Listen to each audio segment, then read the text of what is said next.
Alors nous sommes devant l'UFR Simone Veil, la faculté de médecine de Saint-Quentin, témoin de l'importance de la santé sur ces territoires. François Morton, bonjour. Bonjour Patrice.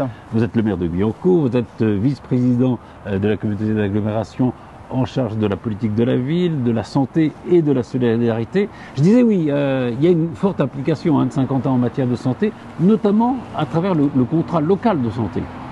Oui, alors ce contrat local de santé, il a trois axes essentiels. Le premier, c'est de fonctionner comme un observatoire du territoire, comme une veille santé en quelque sorte. Le deuxième, c'est d'améliorer les parcours de santé, notamment pour les populations les plus vulnérables. Et enfin, et bien évidemment, et tout le monde le comprendra, de développer l'offre de soins sur le territoire. Et alors, il y a aussi des réflexions communes avec tous les personnels de santé pour définir cette politique. Ils sont effectivement très nombreux et très divers sur le territoire de Saint-Quentin-en-Yvelines. Absolument. Alors, témoin de cette coopération et de cette ouverture, eh bien, c'est la maison de santé pluridisciplinaire et universitaire de Montigny. Alors, Alain Jamy, qui est à la fois médecin généraliste, mais aussi directeur départemental de médecine générale à l'UFR, va nous présenter cette maison de santé qui a cette particularité d'avoir un ancrage universitaire. La maison pluriprofessionnelle de Montigny-le-Bretonneux, c'est une structure universitaire qui regroupe 9 cabinets de médecine générale, qui regroupe des infirmières, qui regroupe des sages-femmes, des psychologues, des kinés, des diététiciennes, des orthophonistes. Le principe reste le principe universitaire, c'est-à-dire le soin, l'enseignement et la recherche.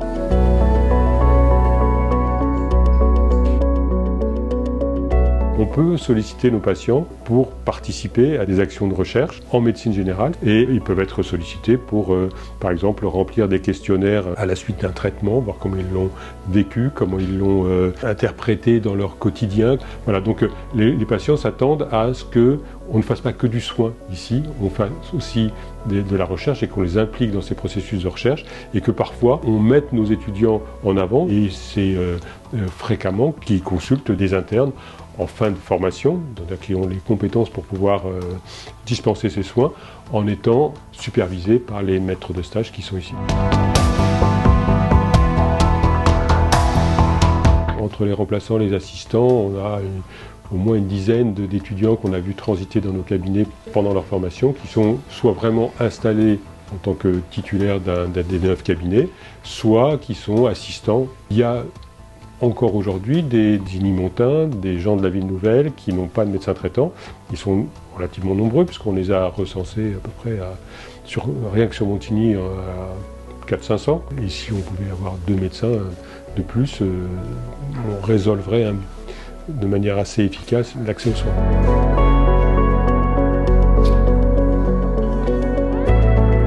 Le regroupement qu'il y a eu ici a permis de maintenir l'offre de soins, c'est-à-dire qu'on a déjà des collègues qui sont partis à la retraite dans ces 3 dernières années, qui ont été remplacés, c'est-à-dire qu'il n'y a pas eu en dehors de la structure, les gens qui partent, pour l'instant, ils ne sont pas remplacés. Ici, les gens ont été remplacés. Les étudiants qu'on rencontre quotidiennement, quand on les interroge, ils nous disent « Oui, moi, mon exercice, ça ne sera pas tout seul ». C'est important de pouvoir réunir des professionnels de santé dans un même lieu. Oui, alors j'imagine que vous faites allusion aux maisons de santé, oui. Évidemment. Je crois qu'il y en a 3 sur le territoire déjà. Alors je vous confirme, il y en a une à Guyancourt, une à Trappes et la 3e à Montigny, absolument, l'universitaire. 2 sont en projet déjà bien avancé, à Plaisir et aux Clés. Et puis 3 en projet un petit peu plus lointain, mais elles verront le jour, c'est certain. Alors c'est important, c'est un levier important effectivement pour lutter contre ce qu'on appelle parfois de manière très générale les déserts médicaux. Oui. Mais effectivement, c'est un levier puissant. Alors ça n'est pas le seul, mais c'est important de permettre à des médecins de travailler ensemble, effectivement, de se soulager aussi d'un point de vue administratif, c'est important, et puis de pouvoir échanger. Vous parlez des déserts médicaux, malheureusement je crois que tous les territoires sont un peu atteints par ce phénomène. Évidemment, il y a des spécificités selon les lieux. Même à l'intérieur de la communauté d'agglomération. Absolument, sur les 12 communes. Alors, on n'a pas les mêmes offres de soins que l'on soit sur Montigny-Guyancourt, par exemple, ou sur la Verrière, qui encore ne dispose d'aucun médecin généraliste, par exemple. Donc, il y a de réelles disparités au sein même de Saint-Quentin. Au sein même de Saint-Quentin. Alors, un des acteurs fondamentaux de cette politique de santé, vous en parliez d'ailleurs tout à l'heure, c'est l'Institut de promotion de la santé. C'est le service de santé publique de Saint-Quentin-en-Yvelines Yvelines. Le bras armé de la santé. Le bras armé, je crois qu'il réunit 21 partenaires et justement sa responsable, Anne Backlande, nous le présente.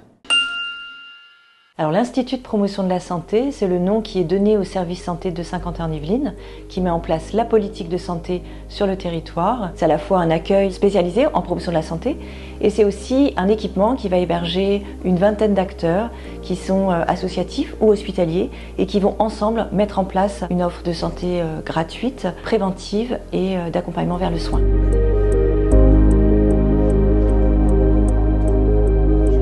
Les habitants de Saint-Quentin peuvent venir se faire vacciner gratuitement. Ils y trouvent également des consultations de dépistage et de diagnostic des infections sexuellement transmissibles. Un service également d'accompagnement et de soins pour les personnes qui présentent des conduites à risque autour des addictions, avec une consultation spécifique pour les jeunes consommateurs. Des bilans de santé également à titre préventif qui sont proposés, des bilans de santé complets avec des entretiens avec dentistes, généralistes, travailleurs sociaux pour l'accompagnement vers le parcours de soins.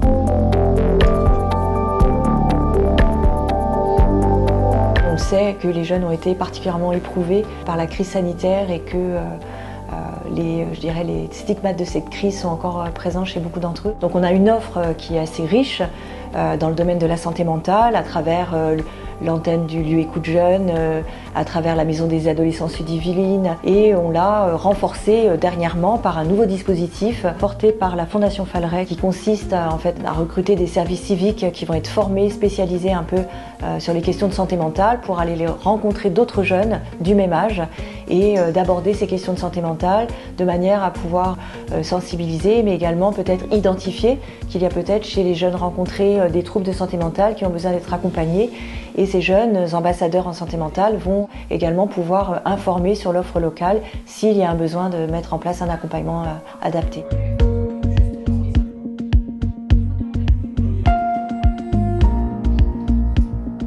Accompagner les aidants, c'est aussi une priorité qui a été développée par l'Institut de promotion de la santé pour des publics qui sont souvent invisibilisés, qui ne se reconnaissent pas forcément comme aidants et en tout cas qui sont souvent isolés par l'accompagnement qu'ils apportent dans la durée auprès de leurs proches malades ou en situation de handicap. Et cet isolement nous a fait réfléchir à la mise en place d'un certain nombre d'actions de soutien aux aidants qui sont itinérantes dans les villes de Saint-Quentin pour être au plus près des besoins qui sont recensés.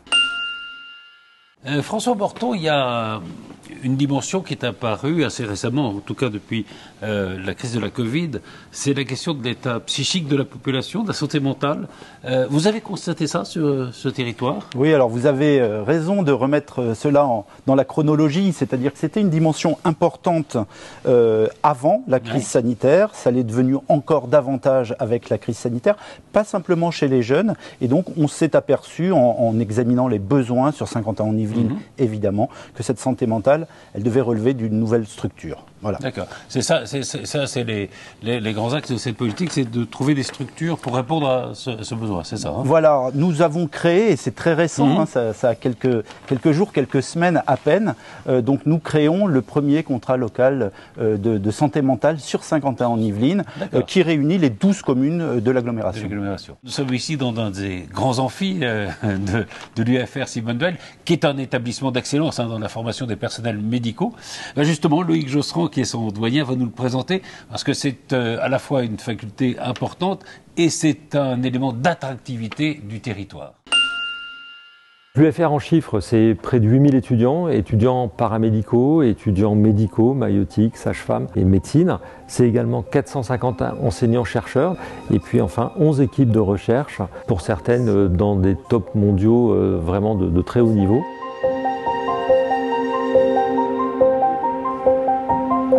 L'UFR a la chance d'être sur le territoire de Saint-Quentin qui est extrêmement riche en entreprises notamment avec un fort potentiel de développement et de recherche.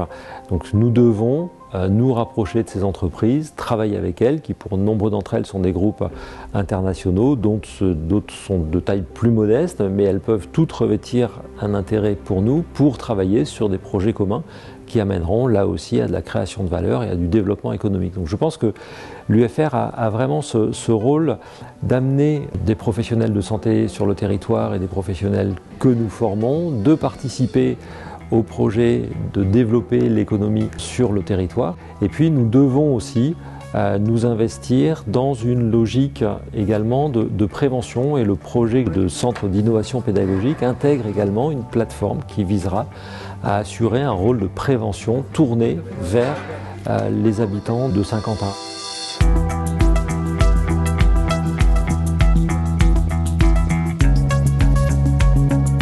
Le centre d'innovation pédagogique Simone Veil Santé est un projet qui vise à développer la simulation en santé, c'est-à-dire que nous allons former nos étudiants non plus au lit du patient comme on a l'habitude de le faire depuis maintenant des décennies dans les études de santé, mais au contraire, quand il y aura un geste à apprendre, quand il y aura une manipulation à apprendre, sur un mannequin par exemple. Donc ce qui fait qu'on est dans une logique qui est communément appelée le jamais la première fois sur le patient. Donc c'est quelque chose d'important qui maintenant tend à se généraliser. Nous avons déjà développé cette formation ici sur l'UFR, mais il faut que nous l'élargissons parce que nous avons de plus en plus d'étudiants. C'est l'objectif de ce centre d'innovation pédagogique, de former par la simulation, d'avoir également une plateforme qui, elle, sera tournée vers les entreprises et le développement économique à travers ce qu'on appelle un Living Lab. Donc là, qui va permettre à des startups, à de jeunes entreprises de nous rejoindre dans ce projet. François Borton, on a parlé de l'implication de Saint-Quentin en matière de santé. Le contrat local de santé, justement, il va jusqu'en 2024. Alors, quelles sont les perspectives pour l'avenir ? Alors, d'en faire un autre, évidemment. Oui. Donc, il va se poursuivre. Donc, on va faire une analyse des besoins durant toute l'année 2024, en interrogeant les communes, en se servant aussi de notre tableau de bord, qui sera réactualisé en 2024, pour connaître exactement les besoins des habitants de Saint-Quentin et d'essayer de trouver les meilleures réponses possibles. Merci beaucoup, François Borton. Merci à tous et puis à très vite pour un nouveau numéro de Skimag.